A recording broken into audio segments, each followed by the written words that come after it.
Yeah. Hope everybody's having a great Saturday today. Have some crazy stories for you. I want to talk about a lot of things here today. So we have a, a DEA finds a tunnel under a vape shop. Let me give everybody time to get in here real quick. Yeah, so DEA finds a tunnel under a vape shop. A mother and son fight off four attackers with bear spray. That was actually a great story right there. And then we also have six bodies found in Houston Bayou. Crazy stuff, right? I mean, I don't know what's going on in Houston, but it's always something. And we also have a date who was run over by a woman run over by her date. Is there something else behind that, or was it just an accident, or was it a setup? Check it out. All right, first I want to get into this story with the DEA tunnel being found under a vape shop.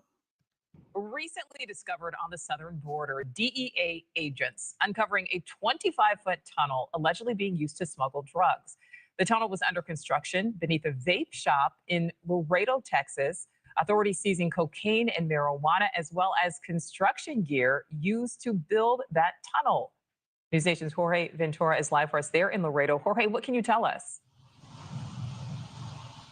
Well, Nicole, now the multi-agency investigation is underway after authorities say they were alarmed when they discovered a suspicious tunnel at this vape shop right behind me. It's that black building right here, Kush Smoke Emporium. Now, this was part of an operation dubbed Operation Vaporizer, where the DEA targeted vape shops across the country, including right here on the border in Laredo, vape shops selling illegal substances. Now, during that operation, DEA agents alongside Laredo PD uncovered a suspicious tunnel. The Webb County District Office telling News Nation that the multi-agency search was led by the DEA, that tunnel was located in the back of the shop and did lead agents to a concealed room. The DEA says the purpose for this tunnel was for illicit use and appeared to be still under construction. Authorities did seize marijuana and cocaine at the shop. The shop owner, Gilberto Pena, was arrested and charged with possession of controlled substance. That guy, he has no shame.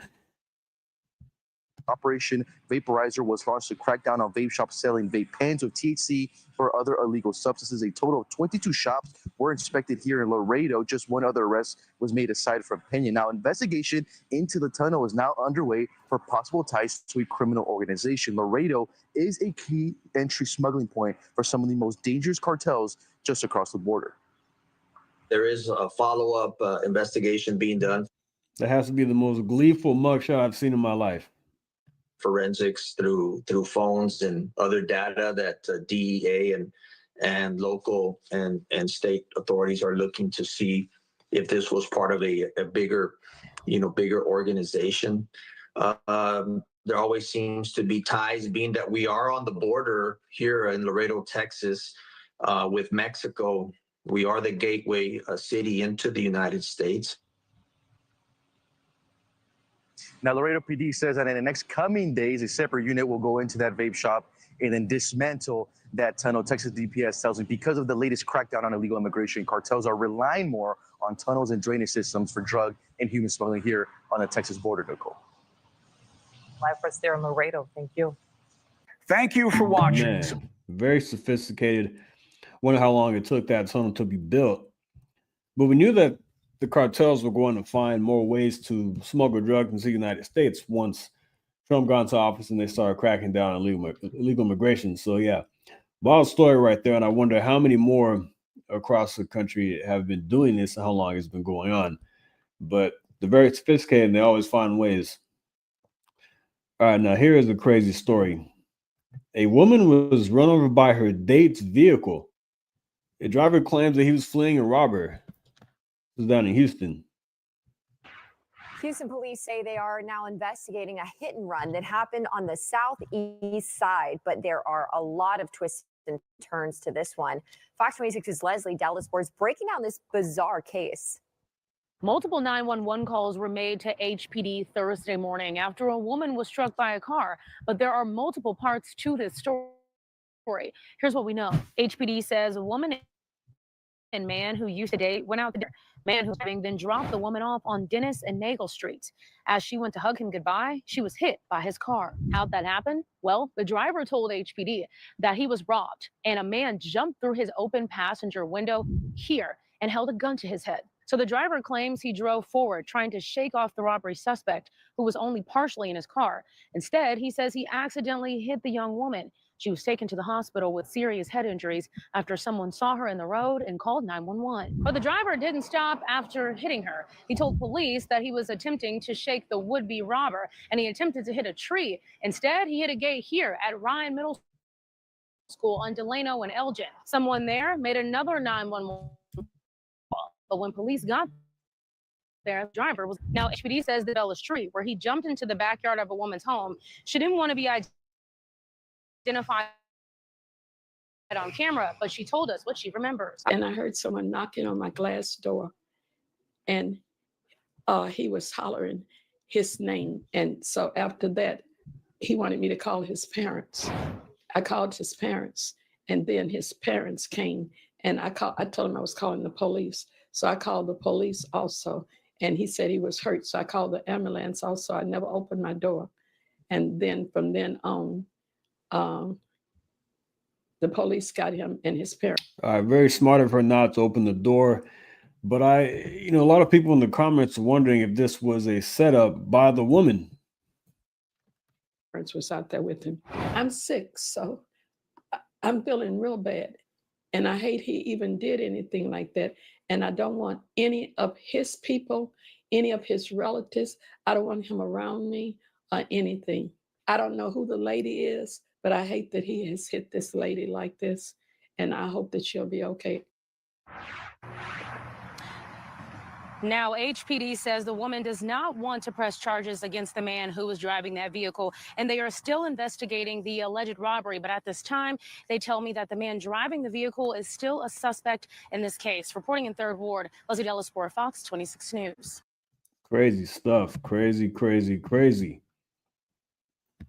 I wonder if we're getting updates on that and see how that unfolds. If that was a setup by this woman, or somebody's even mentioned maybe this is prostitution. He didn't want to pay her. I don't know. We'll see what happens, how this investigation unfolds. And we hope that they can give us some updates down there in Houston. Yeah. All right. Next up is the story I really wanted to get to. Mother and son fight off attackers with bear spray. That's why it's important to always be armed with something. Now at 10, Houston police hope this video will help them find the people they say attacked a woman who was at work as a pedicab driver. The woman says she asked a group of guys to pay their fare when the violence erupted on Rusk near Emancipation east of downtown. ABC 13's Luke Jones spoke to the victim, and Luke, she was with her son at the time and had a secret weapon to stop the attack. Yeah, he sometimes accompanies her when she's out ferrying people on her pedicabs. Really, this all came down to a can of bear spray, powerful enough to ward off bears and more than enough for men. Police say there were 3 of them, although the victim says there was actually a 4th man, so 4 attackers in total. Ravita Fuller's livelihood for the past year and a half, ferrying Houston's walk weary on her pedicab. A hard-working woman, exchanging a service for a fee. That wasn't me. But September 5th, she says she and 4 of her customers exchanged words. I probably got a little mouthy when I wanted my money. You out of shape. She and her 16-year-old son had just picked the man up from this East Downtown bar when she realized their payment hadn't gone through. $40. It sounded like the son was yelling at the guy saying he's out of shape. Broke ass boy. Small potatoes, man. And I asked them about the payment, but they just got up, walked away. He do some push-ups. She pressed the issue and soon says one of the men was pressing into her son. He grabbed him by his neck. He got that close. Fuller says she leapt to his defense. I began to hit him multiple times. But then the men turned their attention to her, punching her repeatedly, then forcing her to the ground, one holding her down as another continued to throw punches. I thought I was going to die. I thought I was going to be in the Bayou. I did. No, I can't see, so if you try to do anything, just drive fast. This time, it was her We'll get into the Bayou next. son's turn to come to mom's defense. Not with his hands, but with a weapon far more irritating, a can of bear spray. Oh, and bear spray now, when that thing sets off, everything around is going down. Everything around. So all 4 men went down at that point. Police say they've identified 3 men as suspects, but don't have names yet. All 3 still at large. What a loser, man. You can't pay your $40 tab for this little ride you took. Come on, man. But their petty act isn't keeping this woman from her petty cab. I know what I sign up for when I'm outside. I'm a woman who works outside. So I know what comes along with that. And you have to be prepared. And that's why you have to have something on you. Luke Jones, ABC 13, Eyewitness News. Now at 10 Houston. Yeah, she's this bum ass dude right here. She's 100% right. You always have to have something on you. And with her being a woman, she is a target being out there, especially in an area like downtown Houston, doing these kind of services. And I encourage everybody to protect themselves with something like bear spray, pepper spray. If you're not able to carry a firearm, or if it's inconvenient, at the time it's inconvenient for you to do so, have something on you to protect yourself whenever you're walking at night. Whatever. It's very important because you never know who is going to come approach you or who's going to attack you. And these types of services could be very dangerous. And like she said, she knows what she signed up for, which is good because it means that she's aware. She's aware of the dangers, because lunatics like this, unemployed bums like this could walk off on a $40 tab, and then, they attack her. But she was ready with the bear spray. Shout out to her son who stepped in. And I thought it was funny. He was saying the guy's out of shape and needs to do push-ups. This slob couldn't even pay a $40 tab, and he went after a 16-year-old kid. Pretty crazy. Yeah. All right, so I'm going to go on to my last story here. A woman's bodies were found in the Bayou here in Houston. Down in Houston. 6 bodies in 10 days.